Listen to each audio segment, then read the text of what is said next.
अस्सलाम वालेकुम। सो आज का जो हमारा टॉपिक है वो है dry socket, right. And then जब हम सर्जरी की ओपीडी में काम करते हैं, right, so it's very important कि जो हम दांत निकालने के बाद, राइट, जस्ट आफ्टर एक्सट्रैक्शन हम कुछ पोस्ट ऑफ इंस्ट्रक्शंस देते हैं।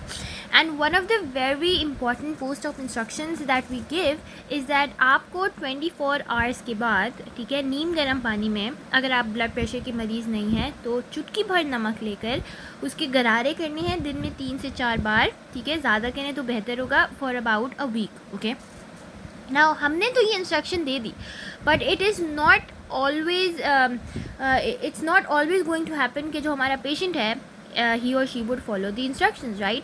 वी ऑल्सो इंस्ट्रक्ट देम कि अच्छा आप जो हैं वो स्मोकिंग ना कीजिएगा, but of course there are patients who are so much addicted to smoking that they would smoke.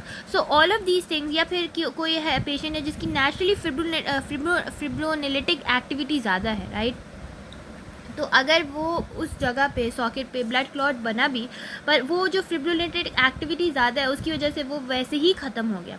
So all of these factors lead to a common condition that is known as dry socket. और dry socket को हम alveolar osteitis भी बोलते हैं, ठीक है। And this is of course we are doing this from टोरा। Okay, so dry socket और एल्वियुलर ऑस्टाइटिस जो है वो डिलेड हीलिंग है, ओके, और ये एक पोस्ट ऑप कॉम्प्लिकेशन है।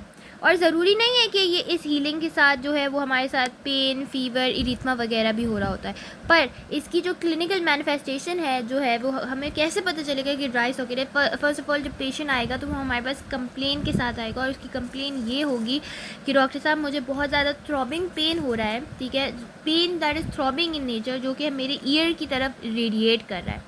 सो ये एक पेशेंट की जो है वो कंप्लेन कह सकते हैं, राइट। और दूसरी बात ये उसकी एक और जो उसकी क्लिनिकल मैनिफेस्टेशन है वो ये है कि क्योंकि ऑफ कोर्स वो ड्राई सॉकेट है, वहाँ पे क्लॉट नहीं बना, तो अब वहाँ पे फूड आके इम्पैक्ट करेगा। जब फूड आके इम्पैक्ट करेगा तो पेशेंट के मुंह से बदबू आएगी, यानी बैड ओडोर होगा। बैड ओडोर के साथ साथ उसका टेस्ट भी फाउल होगा। सो इसके हमने 3 क्लिनिकल मैनिफेस्टेशंस पढ़े, राइट। और वो 3 मैनिफेस्टेशंस क्या हैं, ठीक है, कि इसको थ्रॉबिंग पेन होगा। 3 मैनिफेस्टेशंस है। Number 1 is throbbing pain, right. Then इसको होगा bad odour, and of course food impaction और बैड ओडोर की वजह से there would be foul taste. अब ये जो होता है वो ज़्यादातर मोलर्स में हमें दिखता है, फॉर एग्जांपल 3rd मोलर्स में, राइट, लोअर मोलर्स में। और इसकी जो क्लिनिकल मैनिफेस्टेशन, क्लिनिकल अपीयरेंस है ना, वो कुछ ऐसी होगी। Okay, so of course this is dry socket alveolar osteitis. ये नीचे वाले देखें वो हमें 2nd मोलर नज़र आ रहा है। सो ये ज़्यादातर लोअर मोलर्स में होता है, 3rd मोलर्स में होता है। अब एक ब्लड क्लॉट होता है जो जो जो बनता है एक्सट्रैक्शन के बाद, जिसकी वजह से प्रॉपर हीलिंग होती है। जब वो हीलिंग नहीं होगी, ठीक है, तो हमें एक पेनफुल ड्राई सॉकेट नज़र आएगा। अब ऑफ कोर्स हीलिंग नहीं हुई है, राइट। अगेन आपको नज़र आ रहा है कि ये एक नॉर्मल टूथ एक्सट्रैक्शन सॉकेट है और ये एक ड्राई सॉकेट है। तो उसके ऊपर जो है वो आपको चारों तरफ ग्रे बोन तो नज़र आएगी, पर उसके ऊपर ना एक पतली सी वाइट सी झल्ली टाइप भी कुछ नज़र आएगा। For example you know like this, you can see the gray bone around, and you can see something white type of layer on top of it, right. This is how you would clinically see it. Of course the same thing, you would have an unpleasant taste in your mouth. This was what I was trying to explain when I said that you would see a gray type आपको चारों तरफ socket में नज़र आएगा कि jaw bone may be visible in the socket and the surrounding tissue may appear gray. So ऐसी इसकी clinical appearance है। okay, now अगर हम बुक में से टोरा में देखें तो ऑफ कोर्स हमने ये भी पढ़ लिया कि on examination the tooth socket appears to be empty with partially और completely lost blood clot. Of course blood clot तो बना ही नहीं क्योंकि हीलिंग डिलेड है, तो वो तो आपको नज़र आएगा ही नहीं, और आपको बोनी सर्फेसिस नज़र आएंगी। We also saw that we will see the grey surfaces around. Okay, the expose bone जो है वो बहुत सेंसिटिव होगा, और ये बोन एक्सपोज है, इसके ऊपर हीलिंग सॉकेट नहीं बना, इसीलिए तो ये पेन का सोर्स बन रहा है। और पेन कैसा है, डल एकिंग थ्रॉबिंग पेन है, ठीक है, that is radiating to the patient's ear. इसके साथ साथ बैड ऑर्डर भी आ गया और फाउल टेस्ट भी आ गया। कॉज क्या है, कॉज हमने पहले से पढ़ लिया. It is not fully clear but it appears to be basically उसने जो है वो नमक की कुलियाँ नहीं की. ठीक है, उस पेशेंट की हाई लेवल्स ऑफ फिब्रोनेलेटिक एक्टिविटी है जिसकी वजह से ऑफकोर्स एक्सट्रैक्शन सॉकेट ही नहीं बना.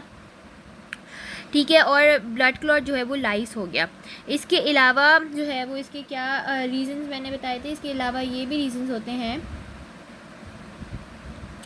कि बेसिकली वो स्मोकिंग ज़्यादा करता है. ठीक है, वो ओरल कॉन्ट्रासेप्टिव्स लेता है, उसने स्ट्रॉ यूज़ कर लिया जिसकी वजह से वो ब्लड क्लॉट जो बड़ा था वो सक आउट हो गया, लाइक स्ट्रॉ से सक्शन हो गई. तो क्या क्या रीजंस हो सकते हैं, एक तो हाई फिब्रिलेटिक एक्टिविटी. ठीक है, इसके अलावा ओरल कॉन्ट्रासेप्टिव्स हो सकता है, प्रॉपर नमक की कुलियाँ नहीं की. ठीक है, उसके अलावा स्मोकिंग करता है या फिर स्ट्रॉ से उस ब्लड क्लॉट की सक्शन हो गई. अच्छा, इसको प्रिवेंट कैसे कर सकते हैं. इसको प्रिवेंट ऐसे ही कर सकते हैं कि पोस्ट ऑफ में हम हाईलाइट करें और एक दफ़ा नहीं उस पेशेंट को बता के भेजें कि देखें पोस्ट ऑफ में, वो भी उसको भी बताएं, उसके साथ जो असिस्टेंट या उसके साथ जो हमारे जो उनको असिस्ट करने के लिए आया हुआ है उनको भी ये पोस्ट ऑफ इंस्ट्रक्शन दें कि इनको नमक की कुलियाँ करनी है 24 घंटे बाद नीम गर्म पानी में 3 to 4 times a day for about a week. उनको बताएं कि अगर आप स्मोकिंग के पेशेंट हैं, स्मोकिंग करते हैं, स्मोकिंग पेशेंट नहीं, अगर आपको स्मोकिंग की आदत है या आप पान गुटखा चालिया खाते हैं या वेप वीलो वगैरह करते हैं, तो इस सब को for at least for that 2 to 3 days तो इट्स वेरी इंपॉर्टेंट कि आप वो ना करें, क्योंकि ऑफकोर्स इसकी वजह से हीलिंग जो होगी वो प्रोलॉन्ग होगी, वो अफेक्ट होगी. आप जो है स्ट्रॉ ना यूज़ करें. अगर आपको कोई पीने का दिल चाहे तो लिक्विड को ग्लास में लटके पिएं. ठीक है, प्रिवेंशन डेंटिस्ट कैसे करेगा. प्रिवेंशन डेंटिस्ट ऐसे करेगा कि उसको मेक श्योर करे कि वो जो एक्सट्रैक्शन कर रहा है वो एज ए ट्रोमेटिक हो एज पॉसिबल. ठीक है, तो in order to minimize the trauma. ठीक है, और बैक्टीरियल कंटेमिनेशन भी ना हो. ये कैसे होगा कि वो जो है वो बहुत क्लीन इंस्ट्रूमेंट्स यूज़ करे, क्लीन ग्लव्स यूज़ करे, क्लीन उसके सराउंडिंग्स हों, क्लीन इंसिजन्स दें. ठीक है, सॉफ्ट टिश्यू रिफ्लेक्शन करें. और ऑफ कोर्स वूंड है जो अगर आफ्टर द सर्जिकल प्रोसीजर, जब सर्जिकल प्रोसीजर ख़त्म हो जाए, अगर वो सर्जिकली दांत निकाल रहा है, ठीक है, तो उस वूंड को इरिगेट करें नॉर्मल सलाइन के साथ जो उसके पास एक प्लास्टिक स्ट्रिंज में होगी और वो उसको हाई प्रेशर के अंडर जो है वो इरिगेट करेगा. ठीक है, इसके अलावा वो ये प्रिवेंटिव मेजर्स में ये भी कर सकते हैं कि small amount of antibiotics for example tetracycline can also be place in the socket alone और on a gelatin sponge have been shown to decrease the incidence of dry socket. तो ये भी कर सकते हैं कि अगर सर्जिकल एक्सट्रैक्शन हुई है, ठीक है, और पेशेंट के हिस्ट्री में है कि उसको ड्राई सॉकेट हो चुका है या वो बहुत ज़्यादा स्मोकिंग करता है, उसकी फिब्रिलेटिक एक्टिविटी ज़्यादा है, वो ओरल कॉन्ट्रासेप्टिव्स पे है, तो इस सब के प्रिवेंटिव मेजर्स के लिए हम ये भी कर सकते हैं कि इरिगेट सर्जिकल एक्सट्रैक्शन या एक्सट्रैक्शन के बाद इरिगेट तो करें नॉर्मल सलाइन के साथ, बट एक थोड़ा सा जो है ना small amount of antibiotic like tetracycline भी सॉकेट के अंदर लगा दें या कोई जेलेटिन स्पंज लगा दें. अब बेसिकली ट्रीटमेंट क्या है, अब हमने बात तो कर ली प्रिवेंट कैसे करते हैं, कॉज क्या है, all of this clinical appearance क्या है, एग्जामिनेशन क्या है, बट अब हो गया पेशेंट को ना ड्राई सॉकेट, जैसे मैंने आपको दिखाया कि है ड्राई सॉकेट, राइट, ऐसे पेशेंट आ गया. ठीक है, ये पेशेंट आ गया आपके पास, तो अब आप इसको ट्रीट कैसे करेंगे. सबसे पहले so you would ask your assistant to give you the appliances जो हम यूज़ करेंगे. We would need a tweezer, right, we would need a mirror, probe भी चाहिए होगा हमें. इसके अलावा we would need a wooden stick जिस पे थोड़ा सा यूजनॉल का पेस्ट लगा होगा, and then we would also need a plastic syringe जिसमें ऑफकोर्स नॉर्मल सलाइन होगा. ठीक है, सबसे पहले हम इस एरिया को जो है वो नॉर्मल सलाइन से बार बार इरिगेट करेंगे with the plastic syringe. For example अगर मेरी प्लास्टिक स्ट्रिंज है, ठीक है, तो मैं उसको यूँ प्रेस कर करके इरिगेट करूँगी, एंड देन ट्वीज़र के थ्रू हम जो है वो ऊपर की जो झल्ली है, राइट, वो हटाएंगे और इरिगेट करते रहेंगे और हटाते रहेंगे until we get that layer out. Okay, but we will make sure कि ज़्यादा ना करें बिकॉज उसकी वजह से ब्लीडिंग हो सकती है, तो ज़्यादा ट्रोमेटिक नहीं करना हमने. We have to keep it we have to minimize the trauma as much as possible and we have to irrigate it. And और अगर पानी चारों तरफ भर जाए तो हम पेशेंट से बोलेंगे कि पानी जो है अपने मुंह को साइड करके पानी जो है वो बेसिन में बहा दें. ठीक है, जब इरिगेट हो जाएगा तो फिर हम एक वुडन स्टिक होगी हमारे पास, उसके ऊपर थोड़ा सा जो है वो एल्वोजेल का पेस्ट लगा होगा. ठीक है, एंड देन वो हम बेसिकली इसके ऊपर लगा के उसको वॉल्स पे पुश आउट कर देंगे. ठीक है, अब जो एल्वोजेल का पेस्ट होता है वो हमारे पास ऐसा होता है, इस कलर का होता है. This is the Alvogyl paste that we have. Okay, this is the dry socket की वो है, ठीक है, ड्रेसिंग है. हम यहाँ से भी पढ़ लेते हैं. The treatment of alveolar osteitis is detected by single therapeutic goal. हमारा गोल क्या है कि हमें पेशेंट की पेन को रिलीव करना है. इसमें हमने इरीगेट किया, ठीक है, और जेंटली इंसर्ट कर दी मेडिकल ड्रेसिंग को. ओके, वही बातें बोल रहे हैं. Socket is gently sustained of all excess saline and. अच्छा, ये यहाँ पर ये भी लिखा हुआ है, ठीक है, कि इस एल्वोजेल में इंग्रेडिएंट्स क्या हैं, ठीक है. तो ये ऑस्पिम में भी पूछा जा सकता है. तो इसके इंग्रेडिएंट्स क्या हैं हमारे पास, राइट. इसमें सबसे इम्पॉर्टेंट जो है वो है यूजिनॉल, ठीक है, जो कि पेन को रिलीव कर रहा है फ्रॉम दी बोन टिश्यू, ठीक है. So eugenol is responsible for relieving the pain. इसके अलावा एक टॉपिकल एनेस्थेटिक जेल भी होता है जिसको हम बेंजोकेन बोलते हैं. और इसमें और भी चीज़ें होती हैं. Okay, there is a whole list. इसमें क्या होता है, I just show you, right. Okay, so formula में हमने यूजिनॉल की बात की, ठीक है, which is very important because is relieving the pain. Then हमने बोला कि इसमें एक एनेस्थेटिक होता है जो कि बेसिकली बेंजोकेन है. इसके अलावा इसमें आयोडोफॉर्म भी है, ठीक है, ब्यूटामिन भी हैं. और एल्वोजेल पेस्ट की प्रॉपर्टीज़ क्या हैं कि ये सबसे पहले तो एंटीसेप्टिक है, एनाल्जेसिक इन नेचर है. Of course we already know that.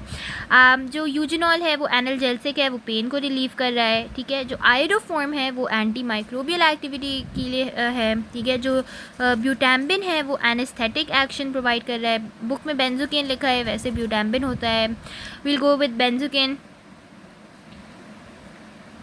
Okay, and of course description में ये लिखा हुआ है कि it is a dry socket treatment and post op dressing which every dental office should have. Of course Alvogyl is one step self eliminating treatment जो कि elevate करता है, रैपिडली एलिवेट कर देता है पेन को. जैसे फॉर एग्जांपल फ़ौरन जैसे मैंने एल्वोजेल लगाया ना, तो उसके 5 मिनट के अंदर ही पेशेंट जो है वो एल्वोजेल की वजह से उसका पेन जो है वो रिलीफ हो जाता है. इसकी कुछ कॉन्ट्रा इंडिकेशंस भी हैं कि ऑफ कोर्स अगर पेशेंट की एलर्जिक रिएक्शन की हिस्ट्री है तो हम इसको यूज़ नहीं करेंगे. और अगर हमने एल्वोजेल यूज़ कर लिया तो उधर हम सूचर नहीं लगाएंगे. इसको हम कूल ड्राई पेस्ट में स्टोर करते हैं. अच्छा, बेसिकली जो मेडिकेटेड गॉज है, हमने बोला कि ड्रेसिंग हमने लगा दी, ठीक है, और वो ये यहाँ पे भी लिखा हुआ है कि पेन जो होता है वो रिलीफ हो जाता है विदिन 5 मिनट्स. अब इस ड्रेसिंग को हम एवरी अदर डे चेंज कर सकते हैं for the next 3 to 5 days depending upon the severity of pain. Okay, और the socket is gently irrigated with saline at each dressing. हर ड्रेसिंग पे हम सॉकेट को सलाइन के साथ इरीगेट करेंगे, ठीक है. Yeah, that's it.